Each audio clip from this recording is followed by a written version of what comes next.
안녕하세요, 여러분. 전별 변호사입니다. 이번 한 주도 잘 지내셨나요? 오늘 제가 이제 여러 가지 살펴보다가 굉장히 중요한 판례를 하나 발견을 했어요. 그 태아에게 이제 건강 손상이 발생했을 경우에 산재로 인정될 것인가? 이게 굉장히 논의가 많았고요. 이걸 통해서 이제 뭐 이 법안을 개정하자라는 논의까지도 될 만큼 굉장히 중요한 이슈가 됐던 사안이었거든요. 그런데 대법원에서 4월 29일 날 판결을 내렸어요. 그러면서 태아의 경우에도 이제 선천성 질병을 가지고 태어난다면 산재로 인정될 수 있다라고 판단한 거죠. 굉장히 획기적이고 이것과 관련된 최초 판례니까 알아두시면 좋을 것 같아서 제가 이렇게 다시 한번 여러분과 만나게 되었습니다. 이게 쟁점이 뭐였냐면요. 임신 중에 열악한 작업 환경에 이제 어머니인 근로자가 노출이 되었고요. 이로 인해서 아이에게, 그러니까 즉 태아에게 선천성 심장 질환이 발생을 한 거예요. 그리고 태어날 때에도 이게 고쳐지지 못해서 결국은 이제 이런 선천성 질병을 가지고 출산을 하게 되었는데요. 이럴 때 업무상 재해에 해당하냐, 하지 않느냐라는 판결이었어요. 그런데 이게 이 근로자분이 아이를 출산하시고 10년이 지난 이후에 내려진 것이거든요. 그러니까 굉장히 긴 시간 동안 어떻게 보면 이 판단이 내려지지 않았던 거예요. 그만큼 중요하고 또 여러 가지로 살펴봐야 될 내용이 많거든요. 자, 내용이 뭔지 한번 같이 볼게요. 어떤 의료원에서 근무하셨던 간호사분이 계셨는데요. 2009년에 임신을 하셔가지고 2010년에 아이를 출산하시게 돼요. 그런데 당시에 출산한 아이들이 선천성 심장 질환을 갖고 있었던 거예요. 근데 이걸 볼 때 이제 한두 명이 아니었기 때문에 이 근로자분께서는 임신 초기에 유해한 요소들의 노출이 많이 되어서 태아의 심장 형성에 장애가 발생했다. 그렇기 때문에 이것은 업무상 재해다라고 이제 보았어요. 그래서 근로복지공단에다가 산재, 즉 요양급여를 청구를 하셨거든요. 그런데 근로복지공단에서는 무슨 말이냐, 업무상 재해는 근로자 본인, 그렇죠, 그 어머니, 근로자 본인의 부상이나 질병, 장애, 사망만을 의미하며 출산한 자녀들은 이 대상이 아니다, 근로자가 아니지 않느냐라고 하면서 요양급여를 지급할 수 없다라고 처분을 했어요. 이 처분을 취소해 달라는 내용의 소송을 이제 근로자분, 즉 어머니께서 제기를 하신 거고요. 그런데 1심에서는 이제 임신 중에 어머니, 즉 모체죠. 모체하고 태아는 단일체이기 때문에 임신 중에 업무에서 기인해서 태아에게 발생한 건강 손상은 당연히 산재에 해당한다라고 보았어요. 그런데 2심은 좀 달리 봤어요.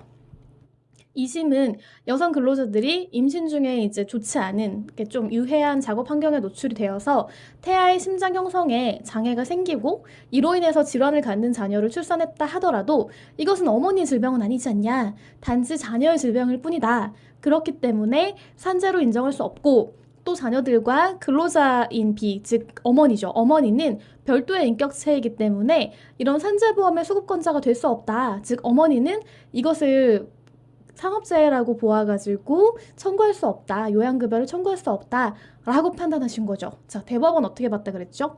대법원은 산재로 인정했다 그랬잖아요. 그 이유가 크게 두 가지예요. 첫 번째는요, 이 산업재해보상보험법에 규정된 업무상 재해라는 게 있는데 이것은 업무상 사유에 따른 근로자의 부상이나 질병, 장애 또는 사망을 의미한다라고 아까 말씀을 드렸잖아요. 그런데 여기서 중요한 것은 태아의 건강 손상도 이 근로자에 대한 부상이나 질병, 장애 등을 포함한다라고 본 거예요. 그러니까 즉 해당된다라고 본 거죠. 이것은 산업재해보상보험제도나 뭐 요양급여제도, 그러니까 산재가 우리가 이제 인정이 되면 요양급여를 받게 되거든요. 그 제도의 취지라든지 헌법에 여러 가지 규정이 있는데요. 그 규정 중에서 여성 근로자를 특별히 보호하는 규정들이 있어요. 모성보호의 규정들도 있거든요. 이제 그런 것들을 종합해 보면 여성 근로자하고 태아는 임신과 출산 과정에서 발생할 수 있는 업무상 유해 요소로부터 충분한 보호를 받아야 된다라고 판단한 것이죠. 그리고 또 한 가지 더 중요한 것은 뭐냐면 대법원의 판단은 이랬어요. 태아는 여성 근로자와 분리해 볼 수 없다. 본성상 하나다. 즉 본성상 단일체라고 판단을 한 거죠. 왜냐하면 태아는 사실은 근로자인 엄마, 그죠? 모체 없이는 존재하지도 않고요. 존재할 수도 없고 또 그 엄마의 일부로서 근로 현장에 함께 있었기 때문에 언제라도 사고라든지 위험에 노출될 수 있다라고 본 것이죠. 그렇기 때문에 이 엄마의 업무에 기인해서 발생한 태아의 건강 손상은 이 엄마의 노동 능력에 미치는 어떤 영향이라든지 정도하고 전혀 관계없이 단순하게 여성 근로자의 업무상재해에 해당한다라고 판단해야 된다는 거예요. 이제 이랬기 때문에 태아 상태에서 이런 문제가 있었잖아요. 그래서 나중에 출산으로 이 태아가 모체, 즉 엄마하고 분리가 된다고 하더라도 이미 요양급여를 받을 수 있는 이 권리가 이제 인정이 되었기 때문에 출산으로 이것이 소멸되는 것은 아니다. 라고 보았어요. 약간 어떻게 보면 법리나 이런 것들이 조금 어려울 수 있지만 간단하게 본다면 엄마하고 태아는 분리할 수 없고 그렇기 때문에 태아에게 발병한 것은 즉 엄마의 어떤 질병으로 해당할 수 있다라고 볼 수 있다는 거예요. 근데 사실은 이게 문제가 되었던 것이 이 산업재해 그 보상보험법에서는요. 업무상 재해에 관해서 근로자라고 명시하고 있어요. 그런데 이 근로자는 본인을 의미한다라고 이렇게 인정할 확률은 굉장히 높지만 태아까지 그리고 또 더 나아가서 출산한 아이까지 이 업무상 과연 재해로 인정될 것인가에 대해서는 명확한 규정이 없는 거예요. 그랬기 때문에 근로복지공단이라든지 2심에서는 아니다라고 본 것이죠. 즉 지금 현재 있는 규정의 해석에 문제가 있었고 현재 있는 규정에 약간의 어떻게 보면 조금 분명하지 않은 부분들이 있었기 때문에 이 사건을 계기로 법을 개정해달라라는 요청이 많았고요. 실제로도 지금 개정안이 이제 올라가 있는 상태예요. 이제 이런 부분들을 잘 살펴보시면서 아, 이렇기 때문에 이 사건이 굉장히 중요했구나라고 알아두시면 좋을 것 같습니다.